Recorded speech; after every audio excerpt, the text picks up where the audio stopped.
Ladies and gentlemen, you know what time it is. It's time to go over the new Delta Force update. And maybe you guys can help me figure this out in the comments section, but I simply don't have any idea what the hell they're doing anymore. Really don't. We'll go over why. I'll explain everything.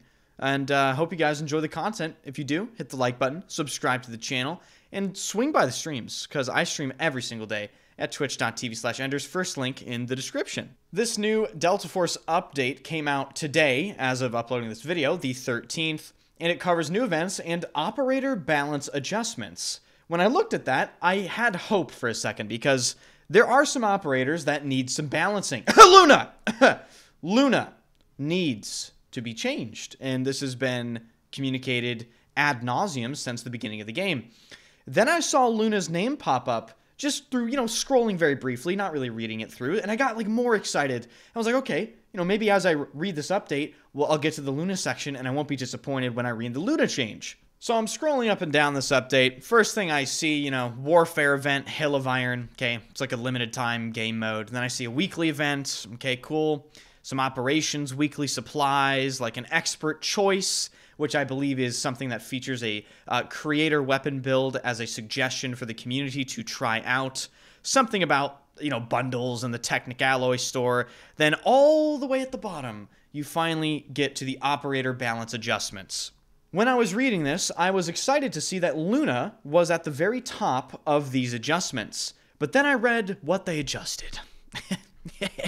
Ladies and gentlemen, if you had to guess, what do you think they did to Luna? Do you think it's a buff, making her slightly better, or a nerf, making her slightly worse or significantly worse? You can pause the video and type it in the comments section. The change they made to Luna only applies to operations, so this does not apply to warfare, and they actually adjusted her detection arrow, which, if you don't know what that is, it is the arrow that causes enemies to be seen through walls. Her wall hack arrow, the whole problem with the character for a lot of people. They buffed it. Yeah, they buffed it. You don't believe me? Okay, I'll read it right here. This is what it says. Quote, increased recon arrow scan frequency, reducing the probability of enemy detection failure in complex map environments. End quote. So let me get this straight, right? After hearing all the feedback for Luna, especially for Warfare, they decided that in operations, the recon arrow actually wasn't wall hacking people efficiently enough, so they made sure that it scans more frequently so that it really just covers all the area so that people really can't hide and avoid being wall hacked. That's the action they took. Now, there is a bit of a saving grace here. It doesn't apply to Warfare. That's very small, I'll take it. But it just begs the question, why have we buffed Luna twice in a row now? This is her second buff in a row, without nerfing her. And why are we buffing the thing people are complaining about? People don't like the wall hacks, this is like one of the biggest problems of the game. But moving on, I thought, okay, they buffed Luna a second time. What's the rest of the update? They buffed frag grenades. Yeah, now they do over 100 damage. They do 110 damage. They changed its minimum damage from 10 all the way down to 1. And then they changed its multiplier against level 5 and 6 ballistic vests in operations. Okay, so more operations only buffs. And then you go to Toxic, and her changes are operations only. And all they did is reduce her med time use from 40% to 30%. And they changed her tactical gear flight speed from 8 meters per second to 12 meters per second. And what they mean by that is, Toxic's bug wall that she can send out that, gets those drones on you? Yeah, it moves faster now, so you have less time to react to it. At least that is my understanding of tactical gear flight speed increased. Let me know if I'm wrong about that. That's the only thing I could really think of that would apply to Toxic. Now, it's very important to understand that after I read these changes on my stream, a very important question popped up into my head and into the heads of many people watching my channel at the time. What the hell are they doing? And I have to say, I really don't know. I don't know what they're doing. Let me just outline this for you, right? Delta Force had a lot of potential. It still has a lot of potential. They started out hot. They released the game, they removed the AI, they're doing a bunch of tournaments, they're reacting to community feedback, they're answering a bunch of Twitter DMs from people, they're doing developer interviews, they're doing all the right stuff. Then they released Season 2, and they all but disappear. They go MIA, the communication stops, we don't know what's going on, the content for Season 2 was really lackluster, and the mid-season updates have addressed a total of nothing. Nothing, bro. And to make matters even worse, you take a look at the content release schedule for Delta Force, and it's very apparent to me now that we are only going to be receiving massive game-changing updates once every season, which means once every 3 months. I hate to say this, but Delta Force has effectively lost all of their momentum through their own inaction. They really have. Like, they have not addressed any of the big problems people have been talking about. They haven't added anything really interesting, to be honest with you. Like I mentioned, the content for Season 2 was pretty lackluster.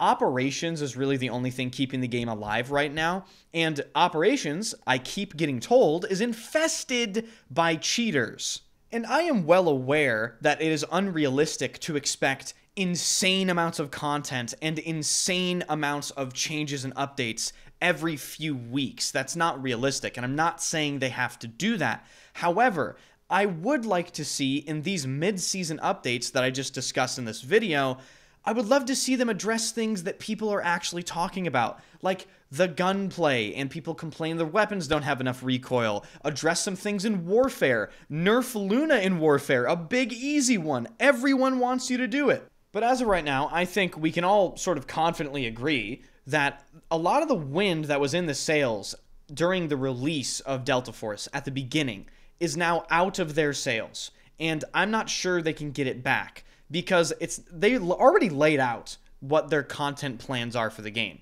and we've gone through one of the seasons already, and we can feel as players that it's simply not enough content. At least that's how I feel.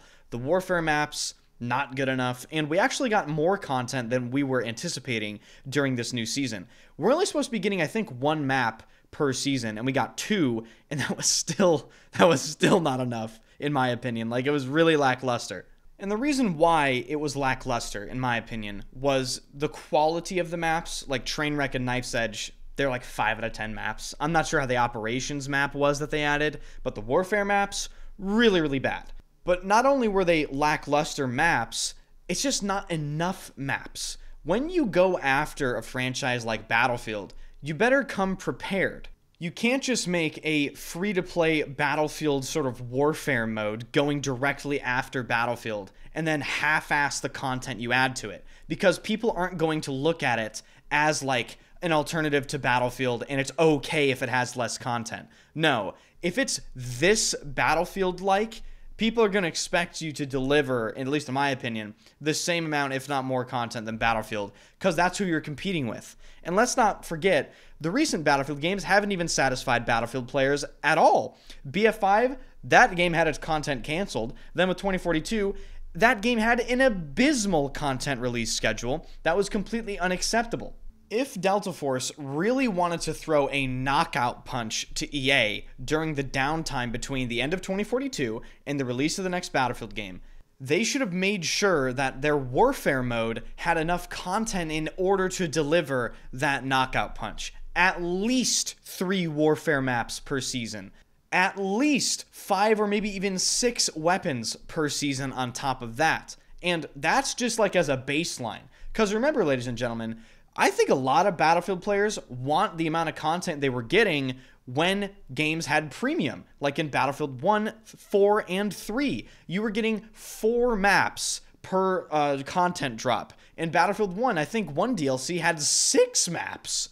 Like, just an unbelievable amount of content. And that is what satisfies people, because it gives the player base something to sort of chew on, right? It gives the players something to enjoy for a long period of time, to digest, and they don't get bored with it very quickly. So with all that being said, my opinion of Delta Force right now is, I really don't know what the hell their plan is. I would love to hear their plan, and I really hope to hear more news about what is going on with the next season, what it contains, what sort of changes we should expect, and hopefully they can just try to restore some of the wind that was in their sails at the beginning of the game. So that's going to wrap this video up, ladies and gentlemen. Definitely let me know your thoughts in the comments section, and be sure to hit the like button, subscribe to the channel, swing by the streams. All the links are in the description. Hope to see some of you guys join the Discord as well. That link is down there too. Thank you for watching, and I will see you guys in the next video.